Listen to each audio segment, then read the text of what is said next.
जय श्री राम बेटा। आज की क्लास में हम करेंगे चैप्टर 4 जिसके अंदर रिलेशन ऑफ पार्टनर्स बता रखा है। Mutual relation of a partner, their respective right and duty govern mutual relation of partners in A form. ठीक है, किससे गवर्न होते हैं, किसके अकॉर्डिंग होते हैं बेटा, उनके म्यूचुअल रिलेशन से। There are usually determined by the contract among them, और जो किसके द्वारा बनाए जाते हैं उनके आपस में क्या होता है, उनमें कॉन्ट्रैक्ट होता है।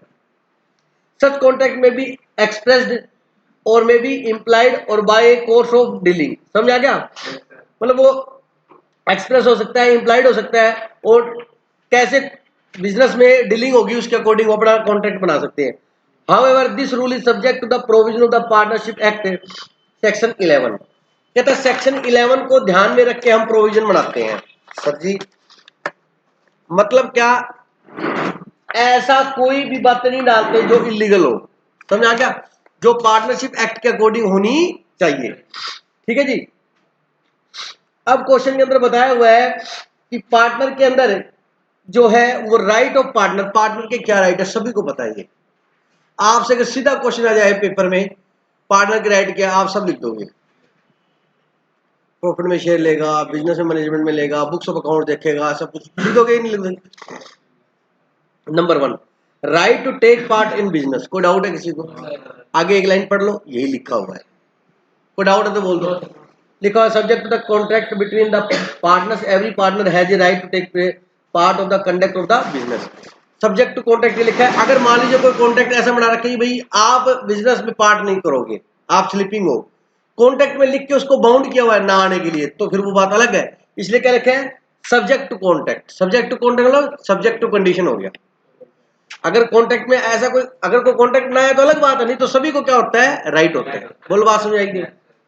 राइट टू बी कंसल्टेड मतलब आपस में पार्टनर क्या करते हैं, कंसल्टेशन करते हैं, विचार विमर्श करते हैं कि भाई अपने को मैनेजमेंट करना है, कब बाय करना है, कितना स्टॉक रखना है, कब सेल करना है, किस रेट पे सेल करना है, कहाँ सेल करना है, कितनी एडवर्टीजमेंट करनी है, उधार सेल करना है या नहीं करना, मशीनरी कौन सी लगानी है, सब कुछ विचार विमर्श से होता है बेटा। सब्जेक्ट टू द कॉन्ट्रैक्ट, ये ध्यान रखना, सब्जेक्ट टू द कॉन्ट्रैक्ट मतलब अगर कॉन्ट्रैक्ट में लिखा हुआ है तो फिर वो बात लगेगी। सेक्शन बात समझ आ गई? अगर नॉर्मली कुछ नहीं लिखा है तो नॉर्मल रूल है। Between the partners every partner has right to be consulted to all the important matter connected with the business of the firm. बोल को डाउट है क्या? Sometime difference of the opinion among the partners may be arise. कई बार होता है किसी topic को लेकर उनका डिफरेंस ओपिनियन होता है। 5 पार्टनर है, 2 कहते हैं ऐसे होना चाहिए, 3 कहते हैं ऐसे होना चाहिए, तो अगर वो फिर सिंपल देखेंगे जिसकी मेजोरिटी है उसको मान लेंगे अपने, है ना। If difference arise ordinary matter, it shall be decided by majority of the partner. Where the difference arise at the change in the nature of business, it cannot be decided without the consent of the all partner. अगर ordinary काम है कोई तो उसमें majority से decision ले लेंगे। अगर कोई बड़ा चेंज है, मान लीजिए ये कह रहे हैं कि फर्म को चालू रखे या नहीं रखे, फर्म का बिजनेस ही चेंज कर रहे हैं, शूज बनाती थी कंपनी के तब सॉफ्टवेयर बनाएंगे, तो उसमें सभी पार्टनर की सहमति होनी जरूरी है। बात समझ आई? नॉर्मल कोलेक्शन में मेजोरिटी चलेगी। मतलब बहुत मेजर टॉपिक है, इंपॉर्टेंट टॉपिक में तो सभी की सहमति जरूरी है, और नॉर्मल है तो majority. Right to access books मतलब एक्सेस का मतलब बुक्स को देखने का अधिकार है। अब मान लो अकाउंट्स की बुक्स है, परचेज बुक, सेल बुक, सब बुक्स मेंटेन करते हैं, और कोई पार्टनर जाके कोई अकाउंटेंट से हिसाब पूछता है अभी कितनी, तो वो हिसाब लेने का अधिकारी है, बिल्कुल है। बुक्स ऑफ अकाउंट देख सकता है क्या सेल है, क्या परचेज है, कहाँ से। आगे बात समझे? बोलो बेटा। राइट टू रेमुनेशन सबको पता है, अगर डीड में लिखा है तो उसे रेमुनेशन लेने का अधिकार है। अगर डीड क्या है, साइलेंट है, तो किसी पार्टनर को रेमुनेशन नहीं मिलेगा। ठीक है ना। तो रेमुनेशन अधिकार है, उसको बिल्कुल ले सकता है जो उसने काम किया है, जो कंडक्ट किया बिजनेस के अंदर। ठीक है ना। और कॉन्ट्रैक्ट में लिखा होना चाहिए, अगर कॉन्ट्रैक्ट में लिखा है कि नहीं दे सकते तो नहीं मिलेगा बेटा। बोलो बात समझ आएगी नहीं? If authorised bye N express contract he can claim remuneration, मतलब ऑथराइज किया हुआ उसको रेमुनेशन के लिए तो वो ले सकता है। मेरे पार्टनर विलफुली नेग्लेक्ट और refuse to perform his duty. अब ये सुनो क्या होता है कि कोई पार्टनर ही जानबूझकर नेग्लेक्ट करता है, किसी काम का अनदेखा करता है, अपनी ड्यूटी नहीं निभाता। मान लो उसकी ड्यूटी थी सेल देखने की या कोई एक्सपेंस के ऊपर कंट्रोल करने की, या कोई भी ड्यूटी दी हुई थी, उसको नेग्लेक्ट करता है। नेग्लेक्ट समझते हो जो आप करते हो? हाँ वही वही वही वही वही वही इग्नोर, इग्नोर, है ना। और उससे क्या होता है, फर्म को दूसरे पार्टनर और मना करता है अपनी ड्यूटी को परफॉर्म करने से, उससे फर्म को क्या होता है, लॉस होता है, या दूसरे पार्टनर को लॉस होता है, या दूसरा पार्टनर उसको परफॉर्म करता है ड्यूटी को। तो उस वजह से कोई नुकसान हुआ है, कोई क्लेम हुआ है, तो जिस पार्टनर ने नेगलेक्ट किया, रिफ्यूज किया, तो उसको कंपनसेशन देना पड़ेगा। कोई डाउट है तो बोल दो, ये लिखा हुआ है इसके ऊपर। आगे बात समझे। Next, right to share profit. ये बेटा क्या बताऊं आपको, ये तो बहुत ज्यादा हार्ड है। पार्टनर प्रॉफिट को क्या करेंगे, शेयर करेंगे। अगर पार्टनर प्रॉफिट शेयर नहीं कर रहे हैं तो पार्टनरशिप होगी नहीं। सबसे मेन इंपॉर्टेंट है बेटा right to interest on capital. Wow, interest on capital मिलेगा, बहुत धन्यवाद। Right to interest on advance, हाँ कितना बेटा, 6%। अगर एडिशनल कैपिटल लगाइए, अपने एडिशनल कैपिटल बोलते हैं बेटा एडवांस, फर्म को क्या दिया, लोन दिया है। अगर कुछ भी नहीं लिखा तो कितना है, 6 है। अगर लिखा है कॉन्ट्रैक्ट में तो बेटा वो एग्रीमेंट को कॉन्ट्रैक्ट बोलता है, बार बार ध्यान रखना। पार्टनरशिप डीड को क्या बोल रहा है, कॉन्ट्रैक्ट। वो कॉन्ट्रैक्ट ही तो आपस में उनका सभी ने साइन किया उसके ऊपर, तो वहां पर वो पार्टनरशिप डीड को समझ लो आपस में पार्टनर का क्या है, कॉन्ट्रैक्ट है। कितना मिलेगा, 6%। लोन और एडवांस में कितना मिलेगा, कुछ नहीं लिखा तो 6%। राइट इन इमरजेंसी, अब ये सुनो इंपॉर्टेंट है बेटा, इमरजेंसी हो गई, ठीक है। मान लीजिए बिजनेस में मैनेजमेंट लेने का, बिजनेस पूरी मैनेजमेंट, पूरी सेल, जो गोडाउन है ना, गोडाउन का हर काम, गोडाउन का हर काम राम को सौंपा हुआ है। कहता गोडाउन में एंट्री राम करेगा, गोडाउन में क्या है क्या जाए सबका रिकॉर्ड कौन रखेगा, राम। राम के अलावा कोई भी इस काम में इंटरफेयर नहीं करेगा, ठीक है। अब गोडाउन में फायर लगी, दूसरा पार्टनर था श्याम, उसको पता लगा कि गोडाउन में फायर लगी, कहता राम को फोन करो, मेरे को नहीं पता। बोलो सही है क्या, राम कहता भाई साहब राम तो बाहर गया हुआ है, वो कहीं आप यही हो, ये आपका गोडाउन है। कहता नहीं मेरे को नहीं पता, राम को फोन करो, उसकी ड्यूटी है। बोलो सही है क्या ये चीज, दैट इज इमरजेंसी। तो इमरजेंसी के अंदर अगर किसी पार्टनर को कोई राइट भी नहीं मिला हुआ तो भी वो उसको परफॉर्म करता है, तो वो बिल्कुल परफॉर्म कर सकता है, उसका अधिकार है। एक नॉर्मल ह्यूमन बीइंग अगर उसको कोई लॉस होता है, कोई नुकसान होता है, तो उसको कवर करने के लिए अपनी बुद्धि का जिस प्रकार से यूज करता है उसी प्रकार से उस काम के लिए भी कर सकता है। मतलब जैसे उसकी खुद की प्रॉपर्टी का नुकसान होता तो वो क्या करता, वही एक्शन वो उस केस में कर सकता है। और अगर उसका कोई खर्चा लगा है तो वो फर्म से रिकवर कर सकता है। इमरजेंसी में कर, इमरजेंसी का एग्जांपल हमने फायर दिया है, समझ आ गया कि नहीं आ गया।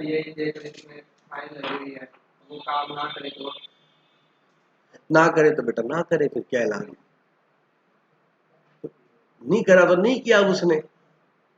देखा जाए तो ह्यूमन बीइंग का नेचर क्या होता है, समझ रहे हो। तो देखा जाए तो उसका राइट है, ये उसको करना चाहिए। नहीं किया, उसकी वजह से नुकसान हुआ है, तो दूसरे पार्टनर कह सकते हैं इसकी वजह से हुआ है। तू अपनी आंखों के सामने देख रहा है, कमाल हो गया तेरी, क्या का पार्टनर है तू, बिल्कुल करेगा यार, कमाल करता है, ऐसी बातें कर रहा तू, बता। ए पार्टनर है जो authorised in an emergency to do all such act for the purpose of the protecting the firm loss as would be done by the person of ordinary prudence in his own case। prudence का मतलब बुद्धिमत्तापूर्ण निर्णय लेना, prudence का मतलब prudence सावधान, aware, vigilant, सतर्क। अरे बोलो अब तो समझ आ गया होगा, 4-5 बोल दिए, ठीक है। कहता इमरजेंसी के लिए अगर किसी पार्टनर को अपॉइंट किया हुआ है तो इमरजेंसी के अंदर वो पार्टनर अपनी जैसे खुद का नुकसान होता है उस केस में उसी तरीके से क्या लेगा, डिसीजन लेगा, ठीक है। ऑन हिज ओन केस, अपने खुद की प्रॉपर्टी के होती तो कैसे लेता, समझ आ गया। Acting under the similar circumstances, खुद की परिस्थितियों में वो क्या करता, समझ आ गया कि नहीं आ गया। जैसे बच्चों को समझाते हैं, यहाँ पर बच्चा आके बेंच पे लिखता है, ये कलाकारियां करता है, घर पे आप सोफा टेबल लिखते हो, जैसे अपनी प्रॉपर्टी को यूज करता है वैसे यहां पर अपनी प्रॉपर्टी यूज करता है, नहीं करता। स्कूल में बच्चे होते हैं बदतमीज, बेंच पे, दीवारों पे, मार्कर पे खराब करते हैं, अपने घर पे करते हैं, क्यों नहीं करते वो, क्योंकि उसको वो अपना नहीं समझते। ये देखो क्या लिखा हुआ है, ordinary prudence of his own case acting under similar circum, अगर वही सर्कमस्टांस उसकी पर्सनल होती तो वो क्या करता, बोलो बात समझ में आएगी नहीं आएगी। The firm will be bound by such act, वैसा ही एक्ट फर्म करने के लिए क्या है बेटा, बाउंड है। बोलो बात समझ आएगी नहीं। Right to be indemnified, every partner has right to indemnified by the firm in respect of the payment made the liability incurred by। indemnified का मतलब होता है पूर्ति करना, क्षति की पूर्ति करना, मतलब लॉस को पे करना, मतलब किसी कंपनसेशन। मान लीजिए इंडेमनिटी होता है वैसे तो, किसी पार्टनर ने कोई खर्चा बियर किया फर्म के ब्याह पर या कुछ खर्चा मतलब किया है, ठीक है, तो वो उसकी इंडेमनिटी फाइड करके और वो पैसा फर्म से ले सकता है। अगर पार्टनर की वजह से फर्म को नुकसान हुआ है और जानबूझ के हुआ तो वो निगलेंट हो गया ना एक तरीके से, वो भी ले सकता है फिर। Every partner has right to indemnify the firm in respect of the payment made or liability incurred by him in the ordinary and the proper conduct of the business. Business conduct करते समय firm के ब्याह पर उसने कोई खर्चा किया है तो उसकी रिकवरी ले सकता है। In doing any act emergency, बताया था। अब मान लीजिए इमरजेंसी थी, फायर लगी, उसने फायर ब्रिगेड को बुलाया, फटाफट आग बुझाया, फायर ब्रिगेड वाले ने 5,000 रुपये ले गया। फिर बाद में बोलता है कि भाई साहब ये 5,000 रुपये फायर ब्रिगेड वाले को दिए थे। कहता 5,000 रुपये हमारे उधर पड़ोस में रहता है वो 1,000 रुपये लेता है। कहता तेरे फोन करके पूछो भाई 5 ले रहा, बुलाऊं या ना बुलाऊं, है बेटा। किसी को अटैक आया, हॉस्पिटल में ले गया, वो कहता 50,000 जमा करा। तो डॉक्टर साहब टोटल कितने लगेंगे, स्टेंट डालने के 3 लाख। कहता थोड़ा कम कर लो, देख लो। चलो मैं बड़े भाई साहब से पूछ रहा हूँ, वो बेचारा उधर जाने वाला है, वो बड़े भाई साहब को फोन करके पूछ रहा है। कहता दूसरे डॉक्टर से ट्राई करता हूँ, रेट क्या चल रहा है। बात समझ में आ रहा है कि नहीं आ रहा, हो जाएगी ट्राई फिर।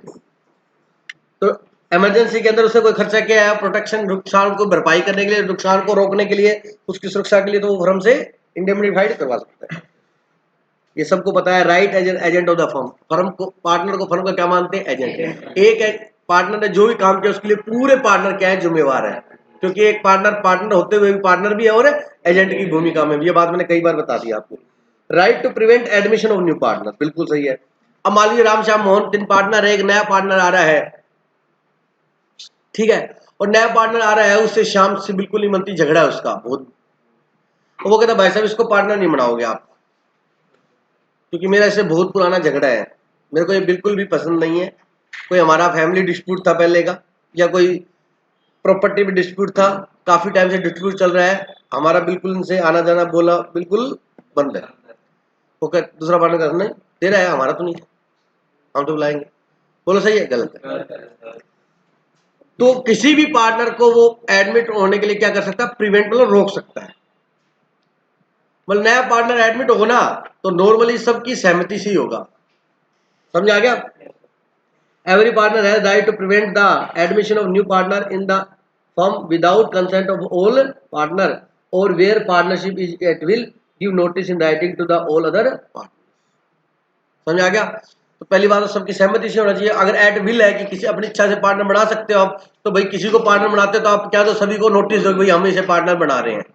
बात समझ में आएगी नहीं आई, चलिए। राइट टू रिटायर, अब किसी का राइट थोड़ा खो सकते हो, कहता मैं रिटायर हो, कहता ना रिटायर नहीं होने देते हम तेरे को, वो तो उसका राइट है, जब मर्जी रिटायर हो सकता है। अरे बोलो ना भाई, पार्टनर का कहता नहीं नहीं सबकी परमिशन होगी तो रिटायर करेंगे, ये क्या मतलब हुआ।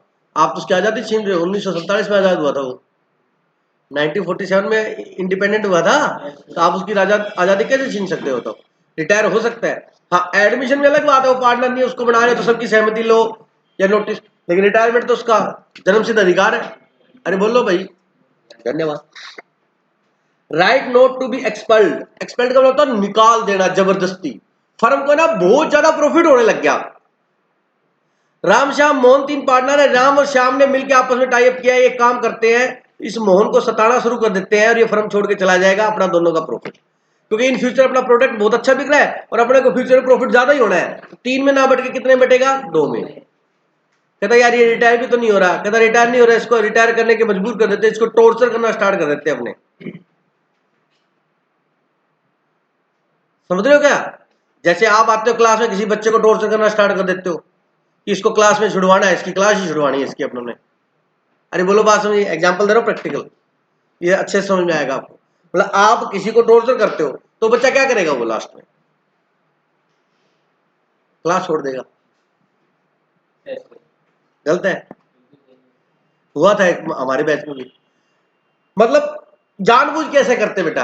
आप वो उसमें क्या करते हो, वो बिग बॉस में वो टॉर्चर तो करते हैं उसको छोड़ने के लिए, है समझ रहे मेरी बात को। बेटा तू अपना ये कार्यक्रम है, तू सभी का यहाँ पर्सनल सेक्रेटरी है कि सभी को रिएक्शन देना है। प्रोवोक करते हैं, भड़काते हैं। चलो आप बाद में दोनों डिस्कस कर लेना, इस पे एक चैप्टर लिखना, इस पे रिसर्च करना, कर लेना, कोई बात नहीं, अपने आ जाओ। यहाँ तक समझ में आ गया। अब उसकी इंग्लिश ब्रिटिश है, तेरी अमेरिकन है, दोनों में फर्क है। तो राइट नोट टू बी, अगर कोई जबरदस्ती एक्सपेल्ड कर रहा है, निकाल रहा है, निष्कासित कर रहे हैं उसको फर्म से, तो वो उसको ये राइट है, वो रुक सकता है, वो कोर्ट का सहारा ले सकता है। अगर कोई है ऐसा ही जो हार मान ले, वो एक अलग बात है। अब चुपचाप जा घर बैठ गया तो जज साहब को थोड़ा पता लगेगा इसके साथ नाइंसाफी हुई है, आजा तेरे को इंसाफ दिलाता हूँ, आ बेटा। अरे बोलो समझ में आया कि नहीं आया? चलिए, right of outgoing partner. Mobile चला क्या? क्या कहती मम्मा, कैसे बेटा?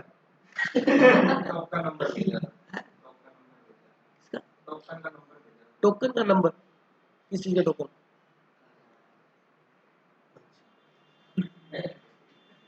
Right of outgoing partner,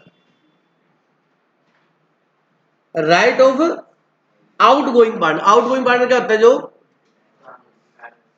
to carry on competing business. Riddhi ji, जो पार्टनर बाहर जा रहा है वो कंपीटिंग बिजनेस कर सकता है। आप उस दिन कुछ चर्चा कर रहे थे, अगर एग्रीमेंट में लिखा हुआ है कि 3 पार्टनर है, आज हम फर्म कर रहे हैं कि आप में से कोई रिटायर होता है तो सेम बिजनेस नहीं करेगा, अगर ऐसा एग्रीमेंट हुआ है तो नहीं कर सकता। यह एग्रीमेंट है कि आप अगर कोई जाता है यहां से आउटगोइंग पार्टनर, तो इस लोकेलिटी में, इस एरिया में, इस 100 किलोमीटर में ये नहीं करेगा, तो ठीक है। वो पहले साइन किया था, कोई भी जा सकता है। लेकिन ऐसा कुछ एग्रीमेंट नहीं है, तो उसको राइट है भाई साहब, जाके कोई भी बिजनेस कर सकता है। बोलो बेटा। हाँ, लेकिन उस फर्म का नाम यूज नहीं कर सकता। बोलिए। या ये भी नहीं लिखता एक्स पार्टनर था, उस फर्म के ब्याह पर एडवर्टीजमेंट भी नहीं कर सकता। समझ आ गई मेरी बात? चलिए बेटा, लोग करते हैं वो एक अलग मैटर है, वो मैं उन मैटर की बात नहीं कर रहा, मैं लॉ की बातें कर रहा हूँ जो हमारे लॉ में लिखी हुई है।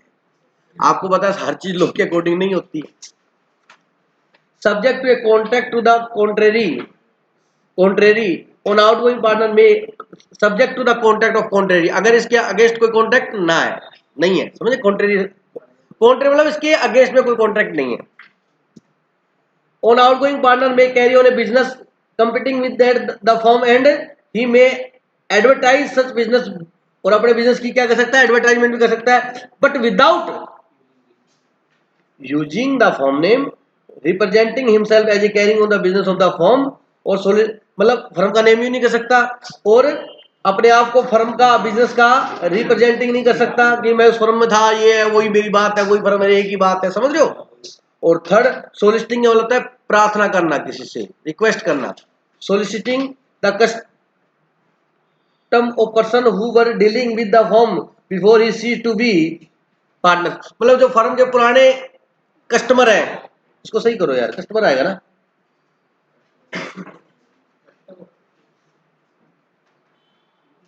नहीं, आगे पर्सन है, एक ये सही है। तो बेटा ध्यान से सुनना, मतलब उसके जो पुराने जुड़े हुए हैं उन व्यक्ति से प्रार्थना नहीं कर सकता, रिक्वेस्ट नहीं कर सकता कि आप वहां से ना लेके आप मेरे से लो, गलत हो जाएगा। होता नहीं बेटा, दोस्त बराबर में शोप होती हैं, अब लोग बाहर आके भाई भाई साहब, वो फिर आपस में झगड़ा हो जाता है कि नहीं हो जाता? तो मेरे शोप क्या किसके चलेगा उसको? समझ रहे हो कि नहीं समझ रहे हो? बस बस बस बस बस प्लीज, क्योंकि आपकी बहुत सी कहानी है ना। कितने राइट होगी देखो? 15, ठीक है। 16, right of outgoing partner to share subsequent profit. Sir sir समझ आया? इस हेडिंग से क्या समझाया? मतलब कहता है outgoing partner to share subsequent profit, मतलब आउटगोइंग पार्टनर अगर, मतलब आउटगोइंग मतलब जो छोड़कर है, तो कहता वो सब्सिक्वेंट प्रॉफिट को क्या करेगा? बांटेगा। कुछ समझ में आ रहा है? क्यों बांटेगा भाई?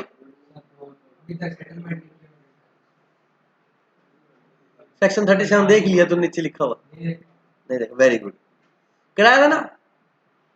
जो पार्टनर चला गया है उसको कराया था ना, अभी अभी अब जस्ट जिस दिन वो डेथ हुई है, रिटायर हुआ, उस दिन से लेके फाइनल सेटलमेंट तक है, क्या देना पड़ेगा? प्रॉफिट। उसके पास ऑप्शन है या 6%, उसकी जो उसकी इच्छा हो। तो ये राइट आउट गोइंग पार्टनर का कि जाने के बाद भी फर्म में से क्या ले सकता है? शेयर ले सकता है, अगर उसके अकाउंट क्या हुए? सेटलमेंट लिए। जो मैंने आपको लिखाया था वही लिखा हुआ है, पूरा एक पेज लिखाया था इसके ऊपर मैंने। बोलो बात समझ? एवरी आउटगोइंग पार्टनर और representative of the disease partner, मतलब आउटगोइंग पार्टनर अगर रिटायर हुआ है तो, और अगर डेथ हो गई है तो उसका representative has right to claim इधर a share in the subsequent profit of the firm और interest at the rate of 6% per annum on the amount of his share in the property, मतलब उसकी जो टोटल जिस दिन retire हुआ उस दिन उसकी टोटल कैपिटल निकाल लेंगे, वो जी उसके ऊपर 6% on account is finally settled the right of subject to the contract to the contrary, मतलब अगर कोई अदर कॉन्ट्रैक्ट नहीं किया वो वहां पे भी लिखा हुआ था, मैंने लिखाया था आपको, ठीक है। Right to dissolve the firm, बिल्कुल है, फर्म को डिजोल्व कर सकते हैं, फर्म को बंद करने का अधिकार है भाई, उनको लगता है फर्म नहीं चलाने मत चलाओ। ये सब 17 के 17 क्या थे बेटा, राइट थे। अब क्या इनकी ड्यूटी, कोई डाउट है किसी को? चलिए अब आ जाइए ड्यूटी के अंदर। Partner is the relation founded on the principle of good faith, ठीक है, मतलब पार्टनर्स की जो रिलेशन है वो ये कहते हैं वो एक दूसरे पे गुड फेथ पे काम करते हैं। अगर किसी पार्टनर को दूसरे पार्टनर पे फेथ नहीं है तो उसे पार्टनरशिप करनी नहीं चाहिए। उनमें फेड्यूसरी रिलेशन होता है, विश्वास का रिलेशन होता है, सद्भावना का रिलेशन होता है, समझ आ गया? गुड फेथ पे काम होता है। It is primarily based on mutual trust है, एक दूसरे पर म्यूचुअल क्या होता है, ट्रस्ट होता है, ट्रस्ट समझते हो, विश्वास, एंड कॉन्फिडेंस, और एक दूसरे पे क्या होता है, confidence. Most of the duty of partner emerge from the fundamental principle, कहता है कि ड्यूटी जो है वो फंडामेंटल प्रिंसिपल से ही अराइज होती है। फंडामेंटल प्रिंसिपल आप समझते हो जो मूलभूत सिद्धांत है। अब किसी का बिजनेस है, कोई बैठा है तो वो क्या करेगा, फर्म के ब्याह पे परचेज करेगा, फर्म के ब्याह पे पेमेंट लेगा, पैसों की कलेक्शन करेगा, है ना, गुड्स परचेज करने का ऑर्डर देगा, सेल करेगा, ये क्या है, फंडामेंटल प्रिंसिपल है। Some of the duty of partner are and, ये कोई पूरी लिस्ट नहीं है, उसके कुछ क्या है एग्जाम्पल है उसकी ड्यूटी के। Number 1, to carry on the business to the great common advantage, मतलब क्या है, वो पूरे व्यापार फर्म का ग्रेट एडवांटेज मतलब सद्भावना पूर्ण उसके प्रॉफिट के लिए चलाएगा, मतलब अपने प्रॉफिट के लिए नहीं चलाएगा, समझ आ गया, फर्म के बेनिफिट के लिए चलाएगा, अपने पर्सनल बेनिफिट के लिए नहीं। मान लीजिए कोई कॉन्ट्रैक्ट कर रहा है जिससे फर्म को क्या होगा, लॉस, लेकिन उसको पर्सनल क्या है, बेनिफिट। मान लीजिए उसने कोई गुड्स खरीदे हैं, परचेज करना, उसने परचेज का ऑर्डर दिया, तो परचेज का ऑर्डर दिया तो 2-3 परचेज का एक मान लीजिए उसने कोई मान लीजिए मोबाइल का बिजनेस है तो उसको कोट किया, उसने प्राइस मंगा, एक दे रहा 10 का, एक दे रहा 10,500 का, एक दे रहा 11,000 का। बाद में पता लगा जो 11,000 का दे रहा है वो उसका ब्रदर इन लॉ है, साड़ा है उसका।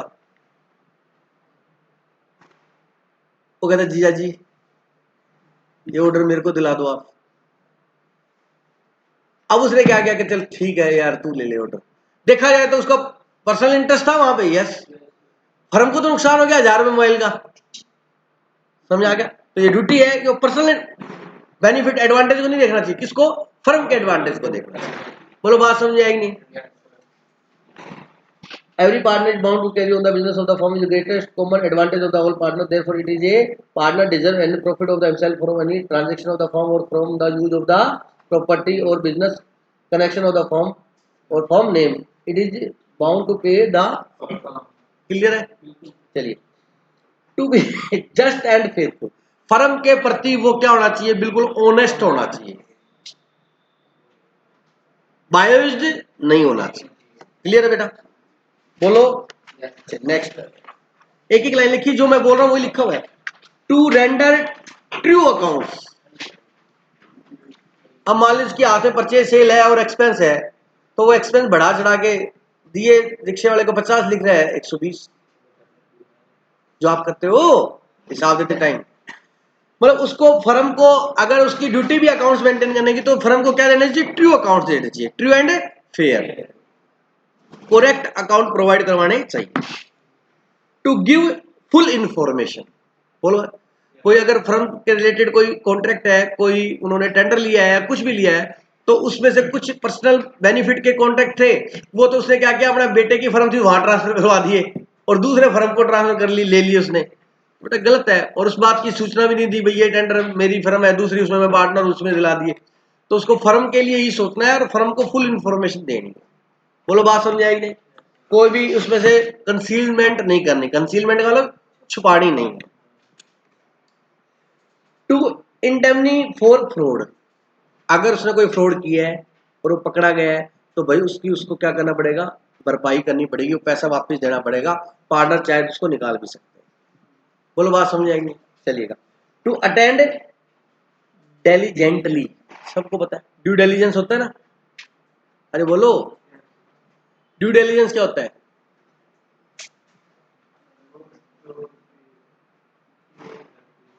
पूरा फुल्ली केयरफुली, ड्यू डिलिजेंस मतलब 100 हर चीज की कंफर्म करके उसको ड्यू डिलिजेंट करके, मतलब उसको, मतलब उस चीज का बिल्कुल ट्रूथनेस को पता करके काम करना, हर चीज का अच्छे से गहन अध्ययन करके डिटेल्ड में उसकी नॉलेज लेके फिर क्या लेना है, डिसीजन लेना। ड्यू डिलिजेंस होता है सावधानी पूर्ण निर्णय। एक तरीके से कोई भी काम जो है वो क्या करना, प्रूडेंट रह के, मतलब विजिलेंट रह के भी हो गया, ठीक है बेटा, सतर्क रह के, ठीक है, वो ये due diligence. To attend diligently subject to the contract with the partner, every partner to bound to attend diligently to his duty of the, मतलब उसको बिल्कुल सतर्क रह के ड्यूटी निभानी चाहिए। भाई मान लीजिए उसकी ड्यूटी थी परचेज की, उसने परचेज किया, गोडाउन में गुड्स लोड हो रहे थे, जहां से परचेज किया, कह रहा है चलो यार तुम लोड करो, मैं बैठा हूँ यहाँ पे, फिर कहते चलो लोड करो तुम, 500 पीस करने हैं, मैं खाना खाया, तो वो बीच में बेकार पीस भी डाल रहे हैं, 4 पीस कम भी डाल दिए, वो कहते भाई साहब वो लोड हो गया, हाँ कितने पीस है, 500 पूरे हैं जी, ना उसने कोई काउंट किया, तो ये क्या है, ड्यू डिलिजेंटली है। बोले बेटा समझ आई? अपनी फैमिली में कोई मैरिज हो, कोई फंक्शन होता है, कहता नहीं तू रहने दे रहा, हमें पता है तेरा, तू जा, घर वालों को पता होता है ना, इसको मत भेजिए, ये काम नहीं कर पाएगा। मेरी बात समझे कि नहीं समझे?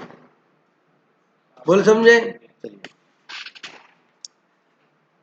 नोट टू क्लेम रेम्यूनरेशन, अगर डीड में नहीं लिखा हुआ है तो रेम्यूनरेशन नहीं ले सकता।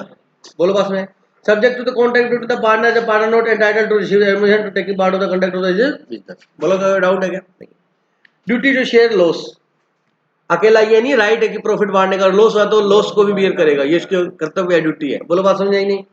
To use property for the business of firm, बिल्कुल सही है कि फर्म की प्रॉपर्टी है उसको फर्म के लिए यूज करना है, उसकी ड्यूटी है, अपने पर्सनल काम के लिए यूज नहीं करना। करते हैं ये बात अलग है, लेकिन अपने राइट पढ़ रहे राइट है।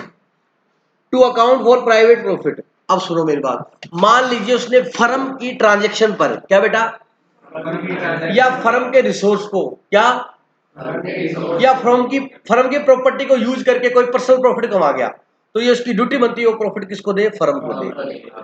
बोलो बात समझ आएगी?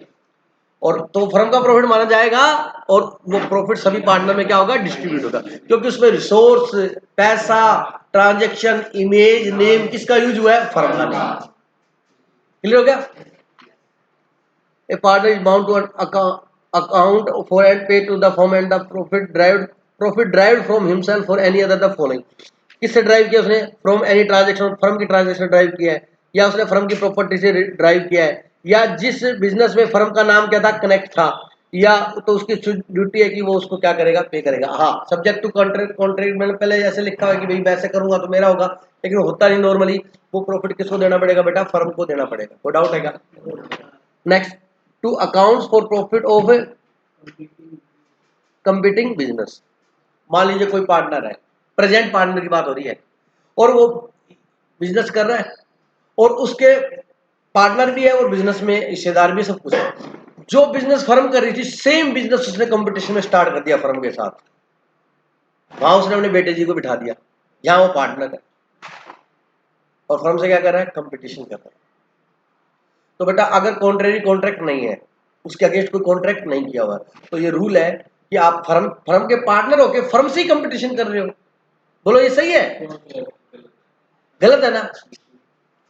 गलत है ना? तो कहता भाई साहब कर ले, ये माना जाएगा कि वो प्रॉफिट भी किसका है, फर्म का है। बोलो बात समझ आएगी?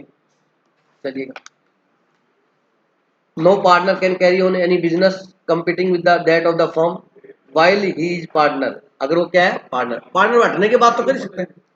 इफ कैरी ऑन दैट, अगर वो कैरी करता है, he is bound to accounts for any pay to the firm all profit made by him in the business, उसके अकाउंट्स देने पड़ेंगे, उसका डिटेल देनी पड़ेगी, और प्रॉफिट कमाया उसका हिसाब देना पड़ेगा। कोई डाउट है क्या?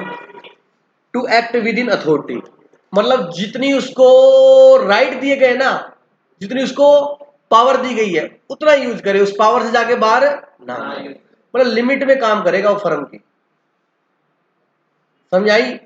अब वो कहता मान लीजिए नॉर्मली 5,000 6,000 यूनिट खरीदती है, फ्री फर्म खरीदती है, उसने क्या किया, 50,000 यूनिट खरीद ली, या साथ वाले प्रॉपर्टी परचेज कर ली, पार्टनर से पूछा ही नहीं, तो यार तूने ये खरीद ली, बताना चाहिए था, क्या बस मेरे को जज की मैंने ले ली। तो फिर ऐसे काम करना तो अपना अलग कर भाई, जज की तो ले ली। पार्टनरशिप में तो सबसे राय करके काम होता है। तब मेरे को लग रहा था ये फ्यूचर में बढ़ेगा, मैंने ले ली, फिर बाद में लगा यार ये फ्यूचर में नहीं बढ़ेगा, ये रोड तो बंद हो रही है, यहाँ से उधर जाएगी मार्केट, तो ये इसका रेट गिर गया, तेरी डिसीजन की वजह से हमें क्या हो गया, लॉस हो गया। तो सीधी सी बात है, अथॉरिटी का मतलब जो उसको जितने उसको राइट है उसी राइट के अंदर रह के काम करेगा, उससे बाहर जाके काम नहीं करेगा। बोलो बात समझाएगी नहीं? Every partner is bound to act within the scope of his implied and express authority, मतलब जितनी उसको क्या दी गई है, अथॉरिटी दी गई है, मतलब जितनी उसको परमिशन दी गई, परमिट किया गया है। समझ आ गया? In case of exceed his authority he is liable to compensate, अगर कोई करता है तो उसको कंपनसेशन देना पड़ेगा। To be liable for the act of the firm, to be liable for the act of the firm, every partner is liable for jointly with all other partners. को ये बात कितनी बार बता दी, कोई पार्टनर अगर काम करेगा तो वो फर्म का एजेंट है, उसके लिए पूरी फर्म और उसके पार्टनर क्या होंगे, जिम्मेवार होंगे। एक पार्टनर ने फर्म के लिए लोन लिया मान लो अकॉर्डिंग टू रूल, तो उसके लिए सारे पार्टनर जिम्मेवार होंगे। बोलो एक पार्टनर जो काम किया उसके लिए पूरी फर्म जिम्मेवार होती है ना, क्योंकि वो पार्टनर एज ए पार्टनर भी हो रहे एजेंट भी, सारे जिम्मेवारी होंगे। ठीक है, कोई डाउट है क्या? नेक्स्ट, बिल्कुल इजी है, रिएक्ट क्या पढ़ा हमने, एक बार रिवीजन करने की जरूरत नहीं इसकी। राइट क्या है उसके, ड्यूटी के, सिंपल, बिल्कुल सिंपल, मतलब एक बार रीड कर लिया बस। है भी 15-15 20-20, उसमें से अगर आ भी गया तो 8-10 लिखने वैसे याद आ जाएंगे, आप खुद से लिख दोगे। 4-5 तो राइट के रिवर्स ही बन जाएंगे। प्रॉफिट लॉस, रेम्यूनरेशन मिलेगा, रेम्यूनरेशन नहीं मिलेगा। चलिएगा, ये टॉपिक थोड़ा सा समझने वाला है, इसको समझना। क्या टॉपिक है ये, relation of partners to the third party और इम्प्लाइड अथॉरिटी। एक वर्ड आया अथॉरिटी, अथॉरिटी का मतलब क्या है, अधिकार। एक तरीके से कहते हैं मेरे पास ऑथराइजेशन है, मतलब मेरे पास क्या है, इसकी करने का अधिकार मिला हुआ है। अथॉरिटी का मतलब ये अधिकार से है, ठीक है। और क्या लिखा है, इम्प्लाइड अथॉरिटी, इम्प्लाइड का मतलब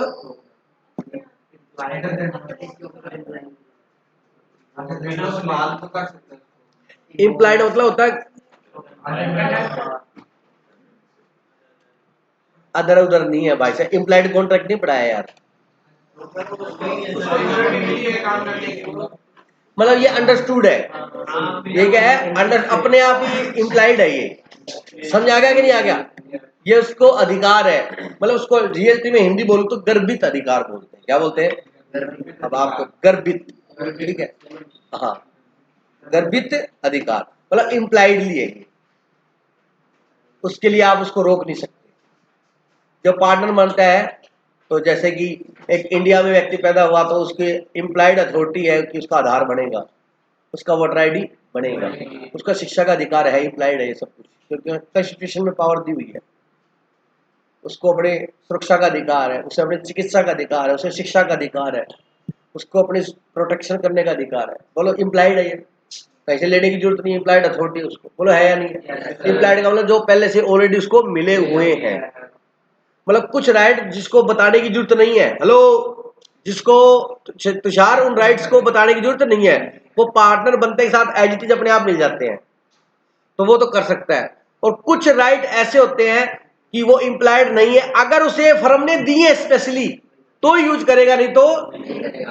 अब सुन लो, ये पढ़ने में बहुत इजी हो जाएगा अगर समझ लोगे। सुन लो, इम्प्लाइड राइट क्या होते हैं, जो पार्टनर बनते के साथ अपने आप मिल जाता है। यस, सुनने मेरी बात बेटा, जो एज ए पार्टनर बनते के साथ उसको सारे के सारे क्या मिल जाएंगे, राइट मिल जाएंगे, इम्प्लाइड है। समझ आ गया? उसके लिए कोई अलग से हमें कोई पावर वगैरह की जरूरत नहीं। कुछ राइट ऐसे होते हैं जो इम्प्लाइड राइट नहीं होते, मतलब वो राइट आपको तभी मिलेंगे जब फर्म ने आपको क्या किए, परमिट किए हुए, उसको बोलेंगे वो अथॉरिटी के बाहर के राइट है। बोलो बात समझा कि दोनों में डिफरेंस पता लग गया? अच्छा, अगर फर्म अपने इम्प्लाइड राइट को कम करना चाहती है, क्या करना चाहती है, तो भाई साहब उनको ये कॉन्ट्रैक्ट में लिखना पड़ेगा। बोल समझ आ गया? अब सुनो, ए पार्टनरशिप बिजनेस में be carried on by all the partners और by any of the their behalf. ये बात कितनी बार आ चुकी है, सभी मिलकर चला सकते हैं, सभी के बिहाफ पे कोई एक चला सकता है, ठीक है।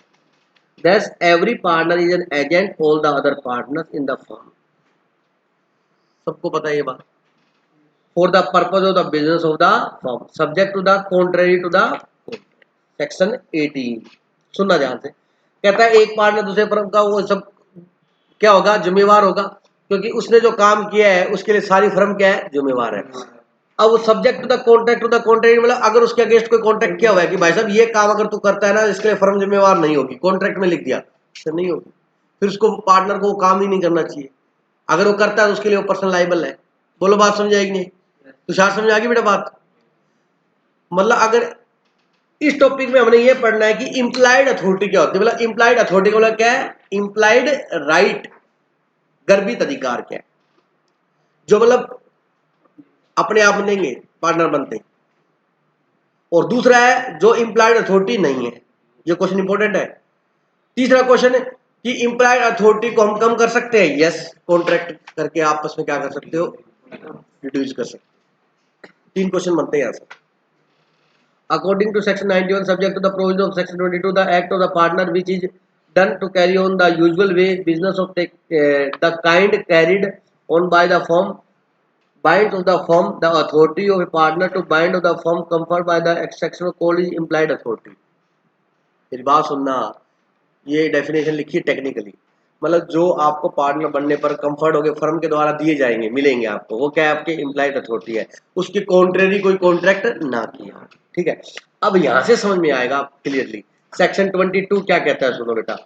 सेक्शन 22 कहता है इम्प्लाइड के बारे में, section 22 lay down that the order to bind. आपको कोई सेक्शन याद करने की जरूरत नहीं है, लेकिन लो है तो लिखेगा तो लिखेगा। In order to bind a firm, an act or instrument done or executed by a partner or other person on behalf of the firm shall be done or executed in the firm name or any other manner expressly or implying an intention to bind the firm। The scope of implied authority is subject to the following condition। अब ये ऊपर वाली definition दोबारा पढ़ो।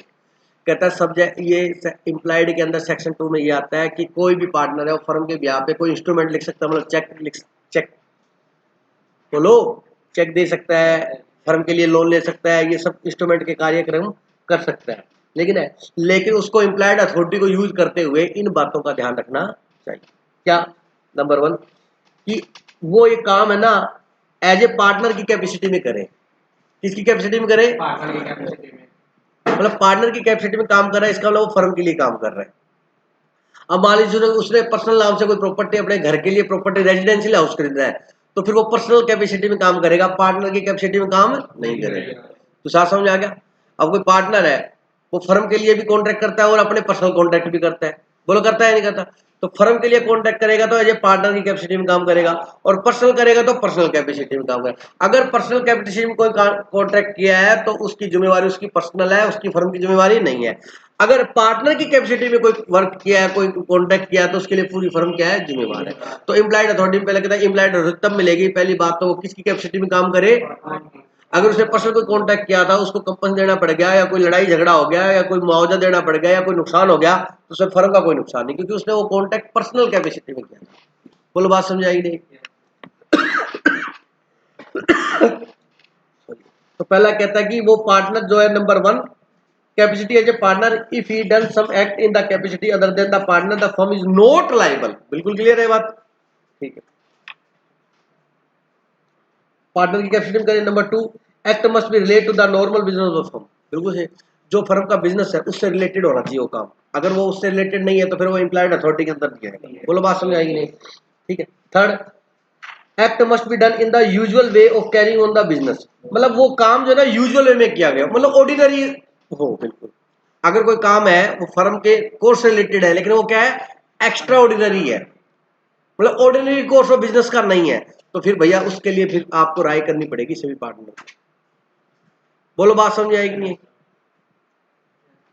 भैया आप firm के लिए गुड्स परचेज करते हो, ले लिया आपने, अब आप फर्म के लिए 5 करोड़ की प्रॉपर्टी परचेज करने जा रहे हो, ले लोगे? ऑर्डिनरी है ये, उसके लिए क्या करने पड़ेगा? हाँ, गुड्स खरीदने के लिए हेलो गुड्स ये रेट 10 रुपए का मिल रहा है, ले लो 11 रुपए का मिल रहा है, ऑर्डिनरी कोर्स है वो तो ले ही लेगा, उसका काम है डेली का। जो रूटीन वर्क है वो क्या ऑर्डिनरी, और जो रूटीन नहीं है वो क्या है एक्स्ट्रा ऑर्डिनरी। बोलो बात समझ आएगी नहीं?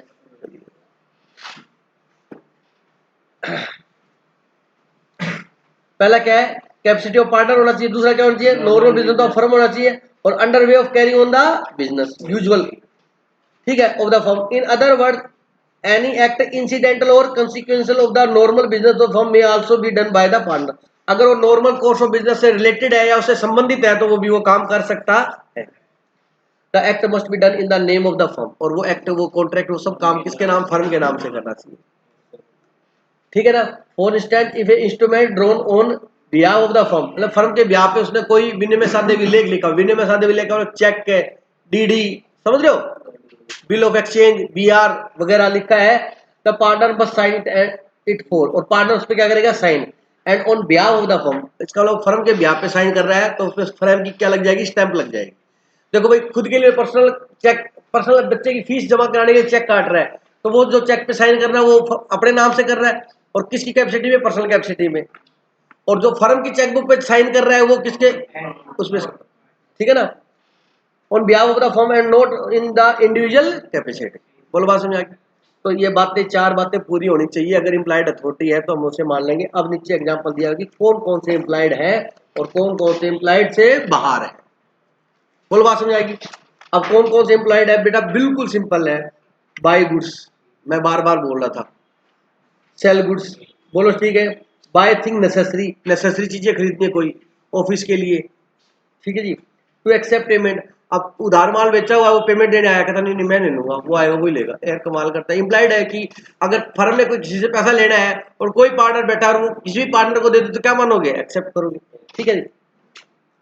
और पैसे लिए उसकी रिसिप्ट क्या देगा, बोलो इम्प्लाइड है या नहीं है? तो ये कह सकता कि नहीं तेरे को पावर नहीं थी, तूने पैसे कैसे ले ली, तूने टच कैसे किए पैसों को, तूने कैसे रसीद दे दी पैसे लेके, कहता मैंने पैसे लेके रसीद दे दी है, तेरे को जमा करा दिया, कैश तू देखता तेरे को दे दिया, कहता आगे समझ लेना। बोलो सही है गलत है? एम्प्लॉय थोड़ा ना, वो पार्टनर है। अरे बोलो, ठीक है। टू एम्प्लॉयज सर्वेंट, एम्प्लॉइज की कमी है, कोई चला गया, कोई अकाउंटेंट रखना है, ये रख सकता है, ठीक है जी। To acknowledge of the subsisting debt, क्या बेटा, acknowledge subsisting the debt, debt समझते हो सभी, क्या लोन, क्या है, कोई लोन लेने के लिए सहायता कर सकता है बेटा, बोलो बात समझ आएगी नहीं? फर्म के लिए क्या लेना है, कोई लोन लेना है तो उसमें वो क्या कर सकता है, हेल्प कर सकता है।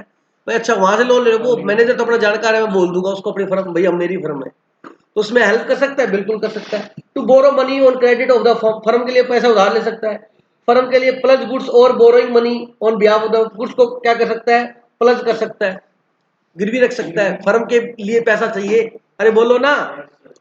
टू इशू नेगोशिएबल इंस्ट्रूमेंट, मतलब चेक वगैरह डीडी वगैरह इशू कर सकता है। To settle account with the person dealing with the firm, जो फर्म से डीलिंग कर रहा है, जैसे मान लीजिए 10,000 220 लेने थे, 10,000 दे दिए, 220 का डिस्काउंट दे दिया, सेटल कर सकता है, कर सकता है। To render the account to the creator of the firm, जो फर्म के क्रिएटर है वो बोलते हैं भाई साहब मेरा लेजर दे दो, क्या क्या हिसाब है मेरी, होता है ना बेटा, एक व्यक्ति को हम परचे सेल करे से वो पीछे पैसे भी दे रहा है तो उसका लेजर होता है इतना पैसा, इतना तेरे को बेचा है, इतने तेरे जमा हो गए, इतना बैलेंस बाकी है, तो उसको दे सकता है। To defend the action brought against the firm in the lower of the firm, मतलब उसके ऊपर फर्म में केस चल रहा है तो उसकी डिफेंस के लिए वो क्या कर सकता है, काम कर सकता है, उसकी सुरक्षा के लिए। बोलो कोई डाउट है किसी को? ये सारे क्या है सर, इसमें से मेरे को ये वाला इम्प्लाइड नहीं लग रहा, तेरे कहने से इम्प्लाइड नहीं होगा, एक्ट उसे इम्प्लाइड मानता है, इम्प्लाइड मानेंगे। अगर सर ये इम्प्लाइड कोई फर्म है कहती ये वाला राइट है ना पैसे उधार लेने का, प्लस करने का अधिकार इम्प्लाइड हमने नहीं रखना, नहीं रखना तो भैया कॉन्ट्रैक्ट में लिख दो। बोलो बात में, अगर इम्प्लाइड अथॉरिटी को कम करना है लोकेश तो क्या करना पड़ेगा, कॉन्ट्रैक्ट में लिखना act outside the implied authority, मतलब ये इम्प्लाइड नहीं है। To submit a dispute relating to the business of the firm to arbitration, मतलब फर्म का किसी से डिस्प्यूट चल रहा था, झगड़ा चल रहा था, कोर्ट कचहरी केस हो गए थे, ठीक है, 5 पार्टनर है, एक पार्टनर ने कहा कि आज मैं ना डिसीजन कराया उस झगड़े का, कहता क्या कराया, कहता मैंने ये कहा है कि आर्बिट्रेशन जो कह देगी ना हम वो मान लेंगे। आर्बिट्रेशन का मतलब होता है पंचायत, पंचायत में ले जाओ और वो 5 आदमी है जो अपने मार्केट का प्रधान है ना, सरपंच है, वो है वो 4 आदमी गांव के मुखिया, ठीक है, वो कह देंगे हम वो मान लेंगे। कहते यार तू उनको ये कह के आ गया, पहले हमसे सलाह तो करनी चाहिए थी तूने। उसने पता कितना गलत बोला मेरे बारे में, मैं तो नहीं मानता। इस बात में आपस में झगड़ा हो जाएगा पार्टनर का। तो तूने अकेले ने ऐसे कैसे कर दिया कि मैं समझौता करने को तैयार हूं? हम समझौता करते नहीं, हम तो उसको कोर्ट में लेके जाएंगे। तू क्या समझौता कर रहा है? बात समझ रहे हो कि नहीं समझ रहे हो? तो कोई डिस्प्यूट है उसमें ये नहीं कह सकता कि जी मैंने आर्बिट्रेशन को सौंप दिया, मैंने केस वापस ले लिया, मैंने ये कर लिया। भाई साहब वो सबकी सहमति से सभी पार्टनर आपस में मिलकर बात करेंगे। अरे बोलो। To open a bank account on behalf of the firm in his own name. कहता फर्म के बिहाफ पे मैंने खाता खुलाया, वो मैंने मेरे नाम से खुला लिया। अच्छा, हमारा नाम बुरा था? अरे बात समझ में आएगी। नहीं तो फर्म के बिहाफ पर अपने नाम से अकाउंट नहीं करा ली। टू टू कॉम्प्रोमाइज और रिलिंग्विश ऑफ एनी क्लेम, मतलब किसी क्लेम को कम कर दिया, कोई सेटलमेंट कर ली बहुत ज्यादा, और कहता चल जा छोड़ दे पैसे मत देना, चल कोई बात नहीं, तेरे पर्सनल पैसे थे क्या तू छोड़ रहा है? वो किसके थे? फर्म के थे। तो फर्म समझ रहे हो कि नहीं समझ रहे हो? अरे बोलो। Withdrawal A shoot of proceeding, मतलब कोई केस क्या होता आपने वो विड्रॉल कर लिया, वापस ले लिया, ये पहले बता दिया मैंने आपको। ठीक है, सारे भारी भरकम वाले हैं ये। ठीक है, मतलब लीगल वाले। टू एडमिट द लाइबिलिटी, एक व्यक्ति कहता है उसने केस किया हुआ था हमारे पर, हमने से 1 लाख रुपए लेना, कहता हाँ ठीक हम दे देंगे। अरे तू एक्सेप्ट क्यों कर रहा है भाई साहब? कोर्ट में केस चल रहा है, तू हमसे पूछ, हमने देने नहीं, मैंने दे दिए थे। वो कहता है कोई बात नहीं, चल क्या फर्क पड़ता, समझ गया ना? To enter into partnership on behalf of the firm, इसमें पार्टनर है और ये फर्म है ना, फर्म। लो ये फर्म जो है, वो फर्म दूसरी फर्म में क्या है? पार्टनर है। बात समझ आ गई? ये एक पार्टनरशिप फर्म है, ठीक है, इसमें 4 पार्टनर है। एक पार्टनरशिप फर्म और बनी, उसमें ये फर्म ही क्या बन गई? पार्टनर बन गई। और वो फर्म के ब्याह पे रिप्रेजेंटेटिव एक पार्टनर है वहां, तो वो कौन सा पार्टनर बनेगा? ये सब उसकी आउट ऑफ स्कोप है, पहले सहमति बनानी पड़ेगी उसके ऊपर। बोलो बात समझ आई नहीं आई? अब वो बात जो मैंने लिखी हुई थी वो यहाँ बॉक्स के अंदर लिखी हुई है। क्या सर जी? सुनना। These statutory restrictions are effective against the whole world. These statutory restrictions are effective against the whole world, whether a particular person contracting with the firm. समझ आ गया? तो अगर वो किसी पार्टनर को पैसा दे रहा है या किसी पार्टनर से पैसे देके रसीद ले रहा है, तो वो ये थर्ड पार्टी ये मानेगी कि इस पार्टनर को पैसे लेने का अधिकार है। कल को मान लीजिए कोई पार्टी, इधर ध्यान ले ले बेटा, क्या तू देखना इधर, वो तो पढ़ लेगा घर जाके। कोई थर्ड पार्टी में समझ गए, क्रेडिटर हो गया कोई, वो पेमेंट दे गया, फर्म की पेमेंट देनी थी 10,000 रुपए, और वो आया, उसने देखा वैसे राम कहाँ है, कहता वो तो घर गया खाना खाने। तो शाम पार्टनर बैठा था, उसको दे गया, कहता 10,000 रुपए देने थे, ये जमा करना का, ठीक है, उसे स्लिप भी दे दी। फिर राम आया, राम जाके उसको कहता 10,000, कहता मैंने आपके पार्टनर को दिया, कहता ऐसे कैसे दिया है तू पार्टनर को, उसको देने नहीं थे, उनका आपस झगड़ा था, कोई बात थी चलो। तो कहता भाई साहब आप पार्टनर हो, आप किसी को दे दो, एक ही बात है वो तो। कहता ऐसे कैसे एक बात दोबारा दे, ले सकता है? नहीं ले सकता। तो सीधी सी बात है, ये इम्प्लाइड अथॉरिटी जो है वो एप्लीकेबल होगी अगर इम्प्लाइड अथॉरिटी किसी पार्टनर को नहीं दी हुई है और थर्ड पार्टी से कोई ट्रांजेक्शन होती है, तो आप थर्ड पार्टी को इस बात की सूचना दोगे कि भाई साहब इस पार्टनर को ये इम्प्लाइड अथॉरिटी नहीं है। मतलब उसको पहले बोलना चाहिए था कि ये पेमेंट आप मेरे को दे के जाना, दूसरे पार्टनर को मत दे के जाना। थर्ड पार्टी को नॉलेज नहीं है तो उसने दे दिया अगले ने बात। अब मान लीजिए आप फीस लेके आए और आप फीस लेके किसी मेरे साथ टीचर पढ़ा रहा है उसको दे दी, बोलो दे सकते हो, बिल्कुल सही, वो भी टीचर मैं भी टीचर, उसमें क्या दिक्कत है? बाद में कहते हैं ऐसे कैसे दे दी तूने, मेरा उस टीचर से मान लो झगड़ा है कोई किसी बात पे, मैं कहता नहीं फीस दोबारा देनी पड़ेगी, बोलो गलत है या सही है? गलत है, कैसे कह दूंगा? हाँ, या तो मैं ये बोलता है बेटा फीस मेरे को ही देना, बोली बात समझ में आएगी नहीं आई?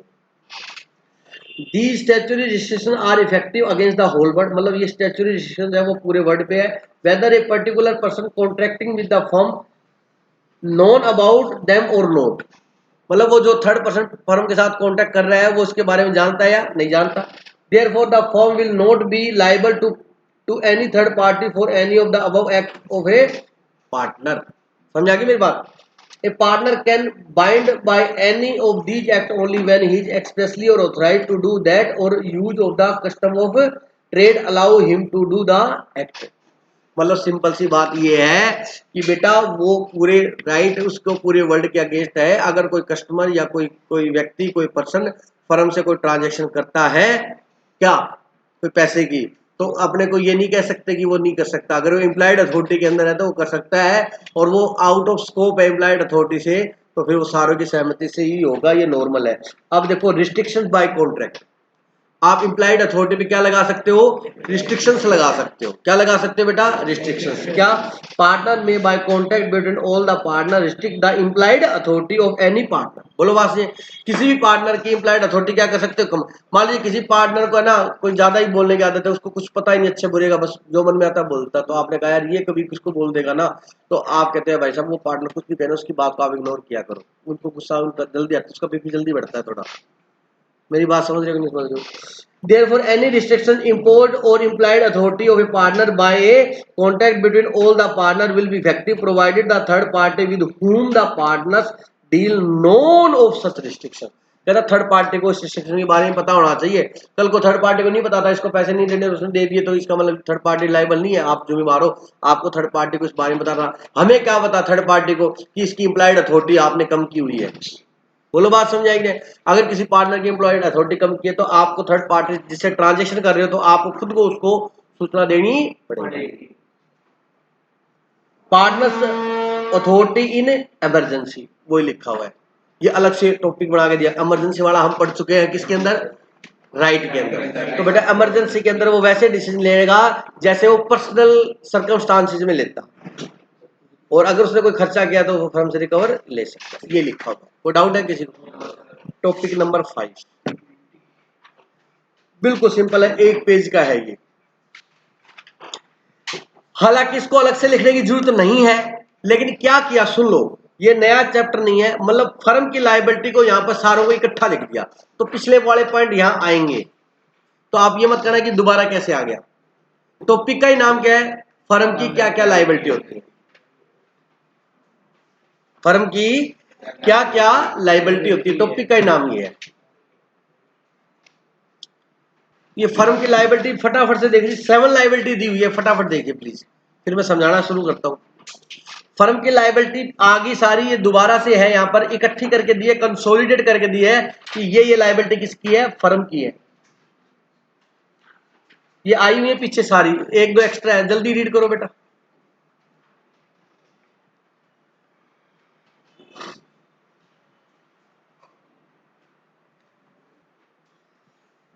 लायबिलिटी ऑफ द फर्म सारे आए हुए पीछे, उसको कंसोलिडेट किया यहां पर। Liability for extension and restriction of the partners implied authority, क्या हेडिंग है, liability for extension and restrictions of partners implied authority.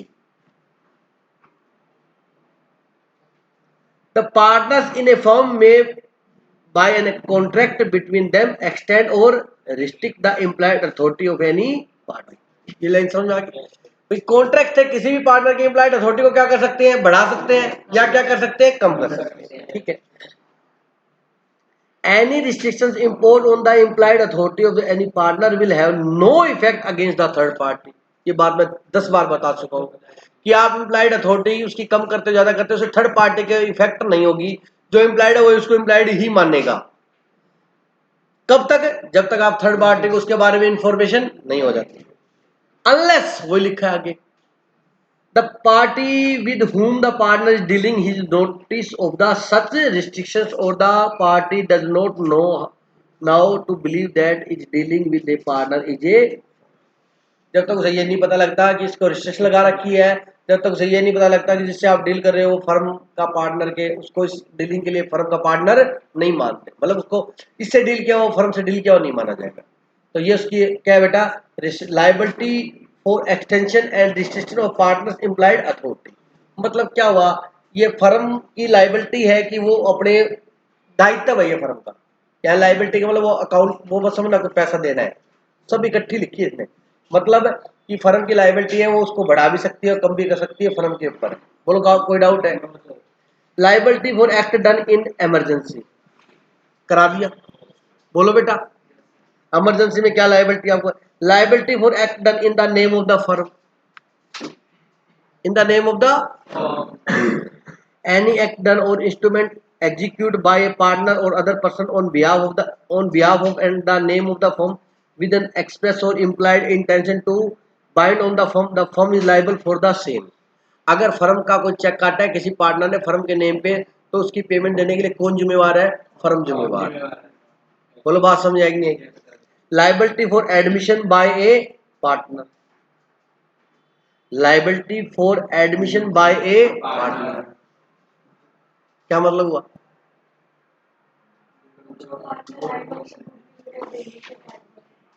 जो पार्टनर होएगा,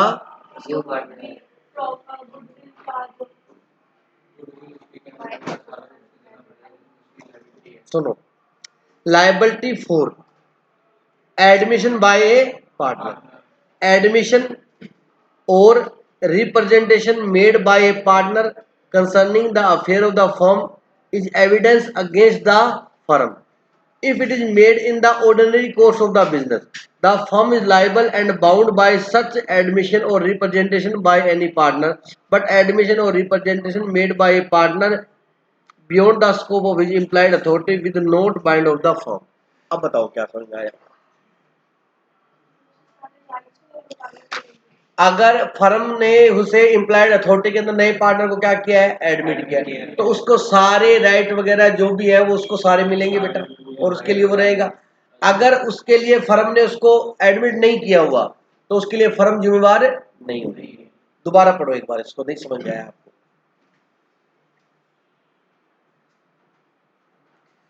मतलब यहाँ टोटल फर्म की क्या बताई हुई है? लाइबिलिटी बताई हुई है।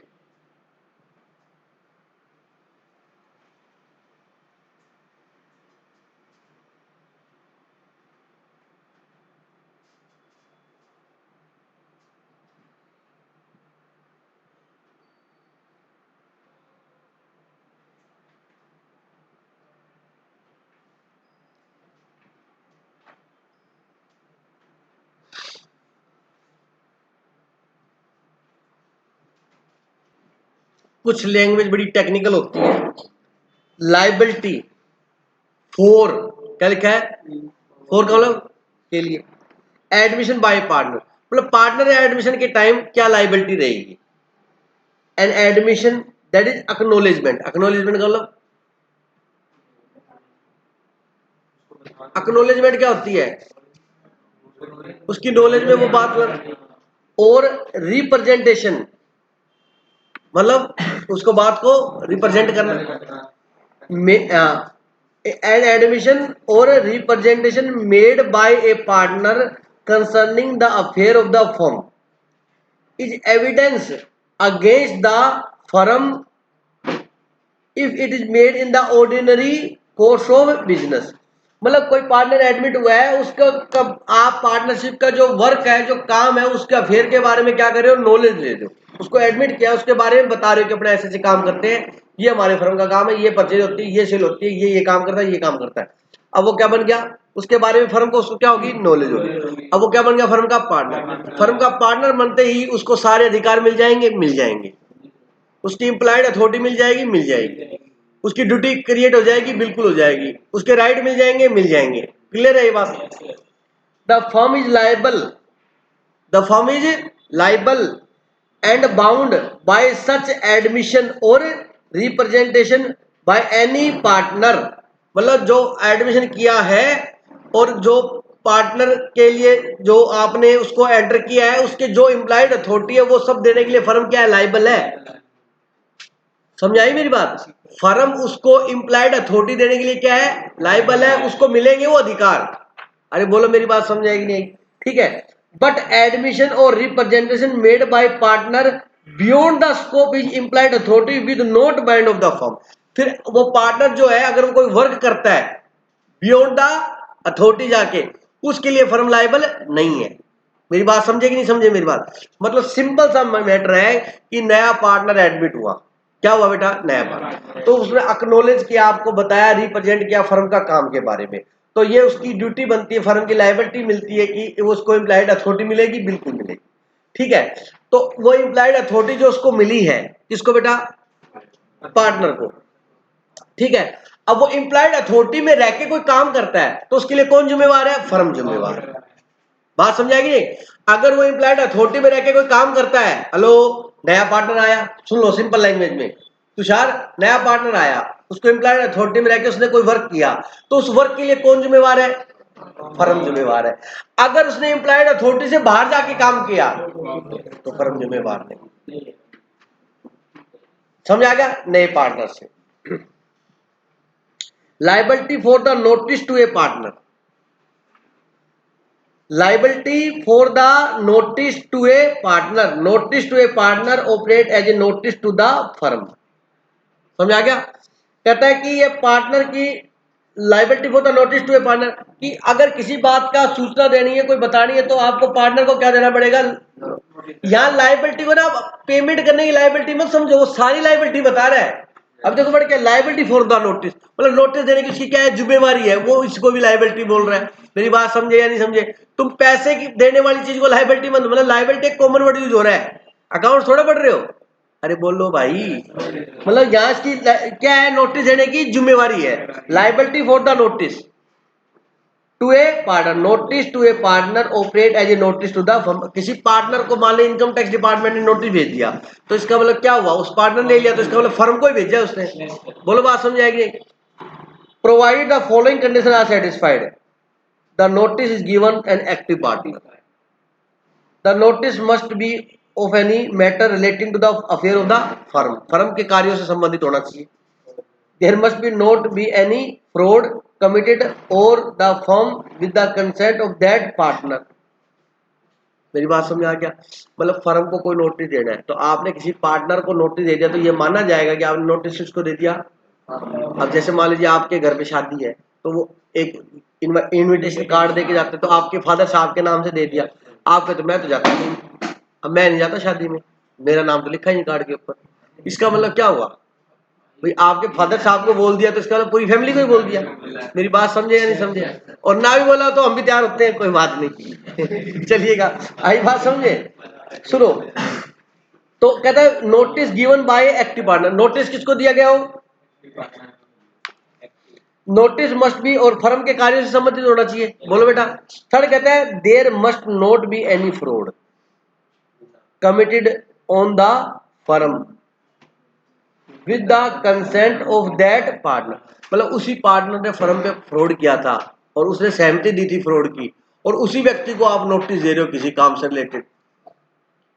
चोर को आप साहूकार बना रहे हो, कैसे चल जाएगा बेटा। मेरी बात समझेगी।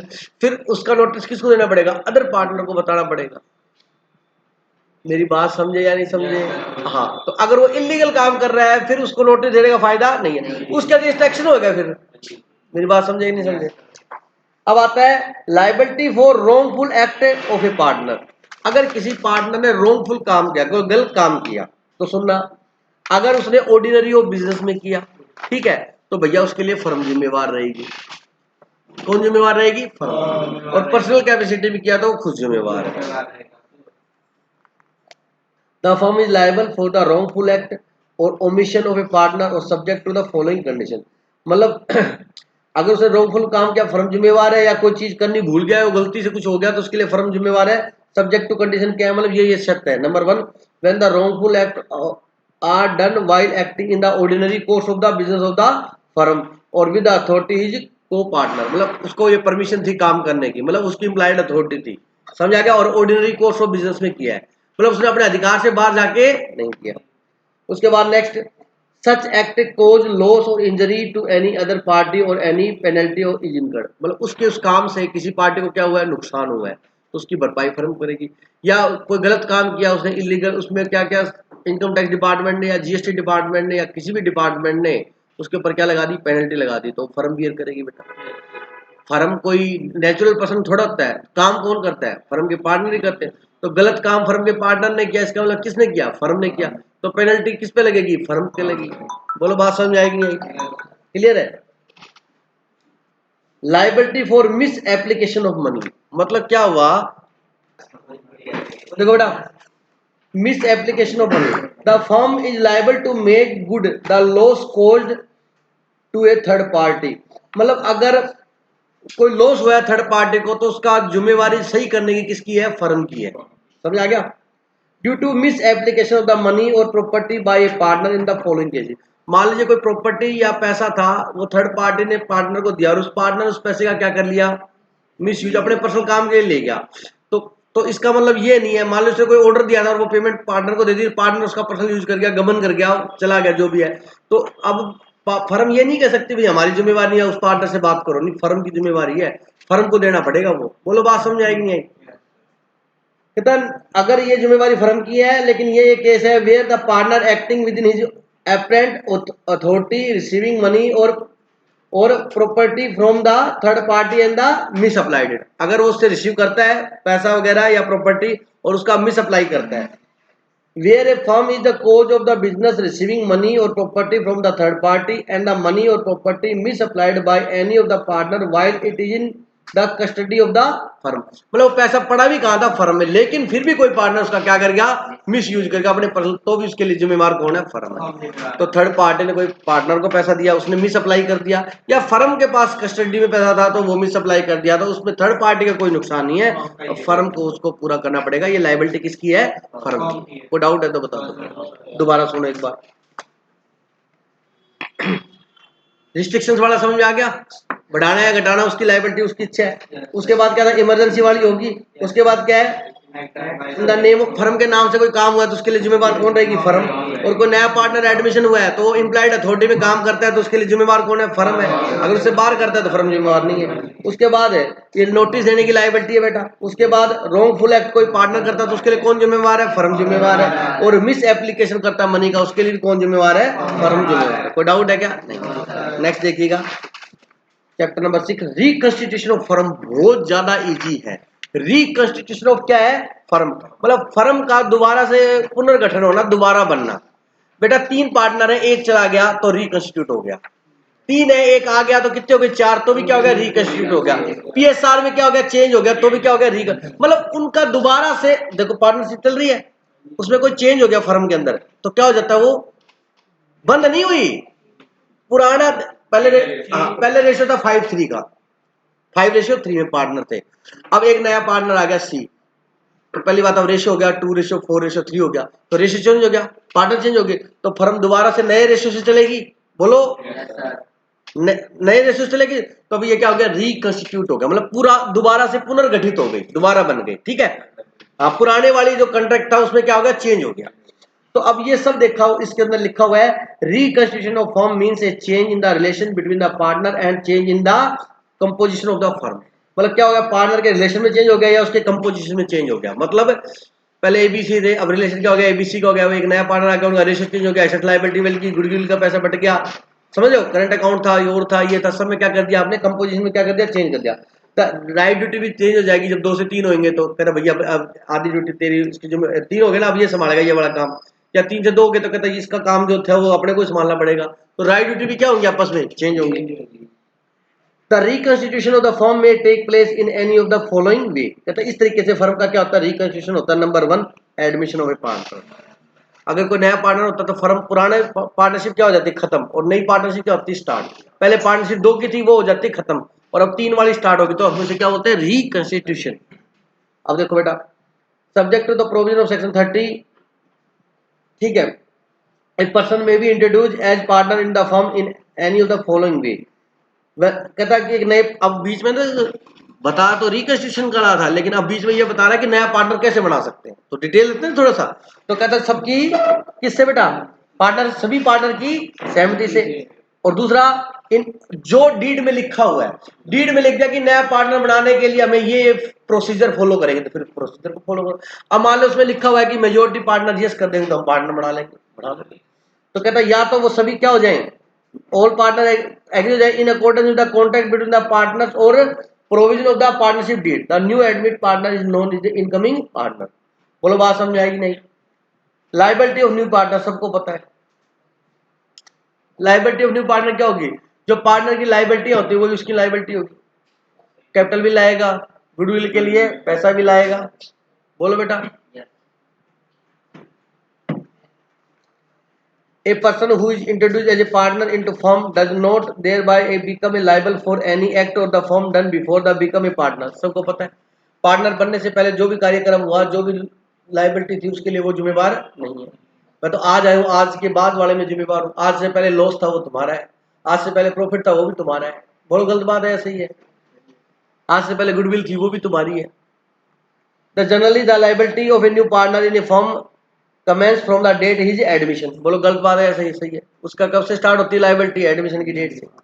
ही मे हाउएवर एग्री विद द को पार्टनर, मतलब को पार्टनर समझिए, जैसे राम श्याम है और वो आ गया, तो वो राम श्याम उसकी क्या है? को पार्टनर।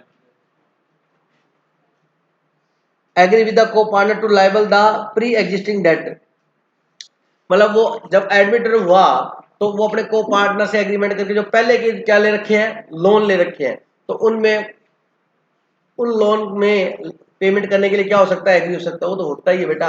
एसेट लायबिलिटी को क्या कर देते हैं? रीवैल्यू कर देते हैं ना। क्यों कहते हैं आज से ये लायबिलिटी पुराने वाली भी तेरी भी है और ये एसेट्स भी हम तेरे को दे रहे हैं। फिर अरे बोलो समझ आएगी नहीं? चाहे तो नया पार्टनर आके ये बोल सकता है कि भाई पुरानी लोन में मेरा कोई हिस्सेदार नहीं, बिल्कुल, लेकिन अकाउंट्स करते हैं उस टाइम नहीं बोलते। उस टाइम तो ये मानते हैं अकाउंट्स, और इसमें थोड़ा सा समझ गए, यहाँ तो पूरा लो लिखा हुआ, लेकिन वहां अकाउंट्स के क्वेश्चन करते हैं तो क्या करते हैं लोग के सामने? भाई जो नया पार्टनर आज से सारी लाइबिलिटी भी तेज है ना, तो वो मना कर सकता है पुरानी लाइबिलिटी की, लेकिन वो उनको पार्टनर के साथ एग्री हो जाता है, ठीक है भाई आज से ये लाइबिलिटी 2 की थी अब 3 की हो जाएंगे, एसेट्स भी 2 की थी तो कितने की हो जाएंगी? 3 की। अगर वो चाहे तो कह सकता है कि पुरानी लाइबिलिटी में मेरा ऐसा नहीं है, इस एसेट्स में मेरा ऐसा नहीं। वो अब एक्ट लॉ के अंदर ऐसा प्रावधान है अगर वो करना चाहे, लेकिन अकाउंट्स के क्वेश्चन करते समय ऐसा कोई अपने करते नहीं है। समझ आ गई मेरी बात? अगर अकाउंट्स में भी कह दे ये लायबिलिटी मेरी नहीं है, तो फर्म क्या करती है? उस लायबिलिटी की पेमेंट कर देती है, ऊपर लायबिलिटी खत्म हो जाती है। बोलो बात समझ आएगी नहीं? But such an agreement is binding upon the partners only. The agreement does not give a right to the creditor to sue against the new partner for the pre-existing debt. बोलो बात समझ आएगी? मतलब पहले से कोई लाइबिलिटी ली हुई थी, कोई लोन लिया हुआ था, तो वो अगर वो केस करना चाहे तो फर्म पे कर सकते हैं, पुराने पार्टनर पे कर सकते हैं। भाई नए पार्टनर में से कोई भी दोष नहीं है, तो उसके लिए वो उसके ऊपर केस नहीं कर सकते। It should be noted that the minor attending the majority, वो बात लिखी हुई है। अब यहाँ पर वो बात लिखी जो मैंने बताई थी, वो मेजोरिटी अटेंड करेगा तो 6 महीने के अंदर उसको नोटिस देना पड़ेगा। अगर वो नोटिस दे देता है तो जिस दिन वो मेजर बना है उस दिन से उसकी लायबिलिटी होगी। अगर वो नोटिस नहीं देता है उस दिन से होगी। बोल बात समझ आएगी नहीं? वो लिखा हुआ है जो मैंने कल बताया था। It should be noted that minor on attending the majority might also elect to become a partner in the firm, but his position will be different from new partner. When a minor on attending the majority elects become a partner of the firm, he become liable for all act and debt of the firm since that his admission in the benefit of partnership. On the other hand, the liability of new partner commences from the date of his admission unless he agreed to liable for the pre-existing debt. मतलब ये simple सी ये कह रहा है बेटा कि नया partner जो एडमिट हुआ है और जो आप जो प्रॉफिट के लिए माइनर को एडमिट किया, उन दोनों की सिचुएशन में क्या है? अलग है। कि नया पार्टनर जो होता है वो तो प्री एग्जिस्टिंग डेट के लिए क्या कर सकता है? मना कर सकता है।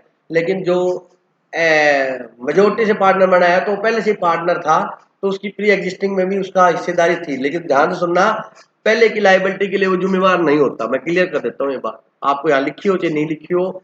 अगर वो यहाँ लिखी नहीं, अगर वो नोटिस दे देता है, क्या दे देता है? नोटिस।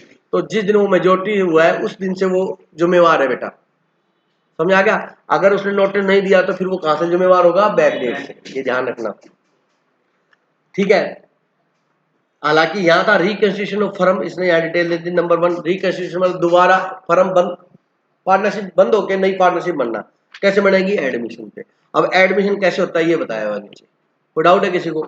दूसरा है रिटायरमेंट ऑफ पार्टनर। फिर अब 3 थे, एक चला गया तो अब फर्म रिकंस्टिट्यूट हो गई। अब 3 से कितने हो गए? 2। रेशियो बदल जाएगा। हाँ, तो बेटा ये लिखा हुआ है। अब रिटायरमेंट कैसे हो सकता है? उसकी इच्छा है भाई साहब, रिटायरमेंट के लिए आप किसी को रोक नहीं सकते, अभी बेटा था ना उन्होंने। तो वो रिटायरमेंट उसकी इच्छा है। अब retiring partner, liability of retired partner, ठीक है? लायबिलिटी क्या है उसकी? जब तक वो पार्टनर था तब तक की लायबिलिटी में उसकी हिस्सेदारी है। उसके बाद वाली लायबिलिटी, जो कोई फर्म ने लोन दिया हो, कुछ और किया हो, कोई एग्रीमेंट किया हो, कॉन्ट्रैक्ट किया हो, कोई गलत काम किया, उसके लिए उसके जिम्मेवार नहीं है। लेकिन उस दिन तक की लायबिलिटी में उसकी हिस्सेदारी रहेगी। अगर मान लो वो रिटायर हो गया और 2 साल बाद फर्म ने कोई केस चलाया और वो केस चला उस टाइम पर जिस टाइम पर वो पार्टनर था, और फर्म ने इलीगल काम की जिम्मेवार पाई गई, तो उस केस में वो गिल्टी माना जाएगा और उसको भी जेल हो जाएगी। वो कहता मैंने तो फर्म छोड़ दी। कहता नहीं, जब फर्म ने गलत काम किया जब तू भी था, तो इसका मतलब तू भी गिल्टी है, दोषी है। ये ध्यान रखना इस बात का, ये लिखा हुआ है। बोलो बात समझ आएगी नहीं? अब कहता है right to retiring partner. Retiring partner का राइट आपको पता है, कैपिटल लेगा, करंट अकाउंट का बैलेंस है वो लेगा, जब तक का उसने रिजर्व कमाया हुआ वो लेगा, वहां तक का गुडविल का पैसा लेगा, जीएलपी के पैसे लेगा। मैंने लिखाया हुआ है आपको सारा क्या क्या लेगा, 7-8 चीजें राइट। जो जो लेगा वो उसका क्या बेटा सारा राइट है, रिवेल्यूशन ऑफ प्रॉफिट लॉस लेगा। बोलो बात समझ आई कि नहीं आई? बोलो बेटा। अब ये right of retiring partner number 1 to carry of the competition business. बोलो रिटायर हो गया तो जाके सेम फर्म वाला बिजनेस कर सकता है, कर सकता है अगर कोई कॉन्ट्रेरी कॉन्ट्रैक्ट नहीं किया हुआ, इसलिए मैं बोल रहा हूँ ये सब पढ़ाया है अभी पीछे, ठीक है। और क्या है, टू शेयर प्रॉफिट और क्लेम इंटरेस्ट, अगर उसका पैसा लेट हो रहा है तो उस पर क्या ले लेगा, वो शेयर लेगा, या सेक्शन 37 याद आया कि नहीं आया बोलो, ठीक है। एक्सक्लूजन ऑफ ए पार्टनर मतलब निष्कासित करना। देखो क्या लिखा हुआ है, अगर कोई काम गलत, कोई पार्टनर गलत काम करता है, इलीगल काम कर रहा है, और फर्म के पार्टनर को दूसरों को पता लग गया कि इसकी वजह से हमारी फर्म की छवि क्या हो रही है, खराब हो रही है, और हमारी छवि भी क्या हो रही है, तो उसको वो वहां से निकाल सकते। उसमें इसमें फर्क है, उसमें तो जबरदस्ती समझ गया, टॉर्चर, लेकिन यहाँ वो काम ही बेकार कर रहा है, उस वजह से फर्म क्या हो रही है, खराब हो रही है, फर्म की छवि खराब हो रही है, फर्म की गुडविल डाउन हो रही है, तो उसको फर्म से निकाल सकते हैं। बोलो बात समझ आएगी नहीं?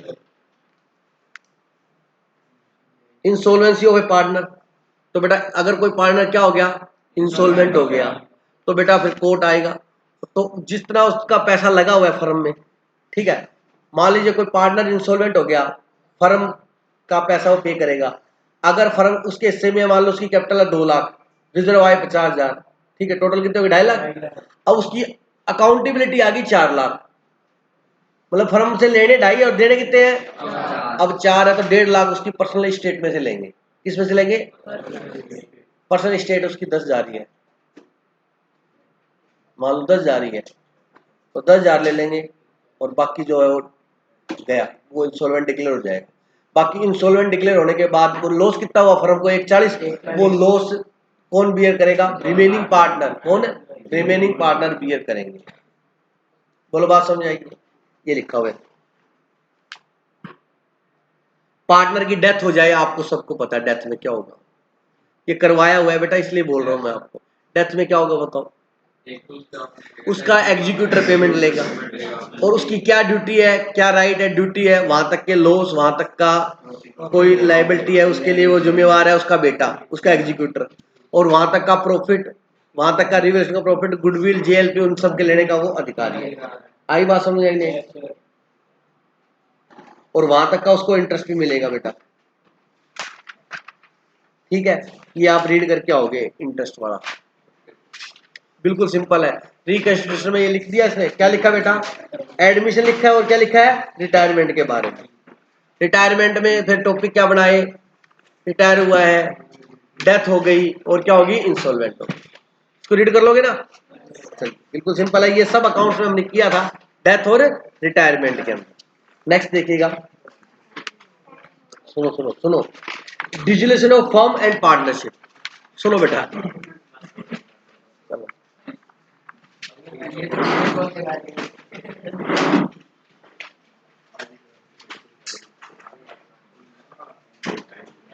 जय श्री श्याम बेटा।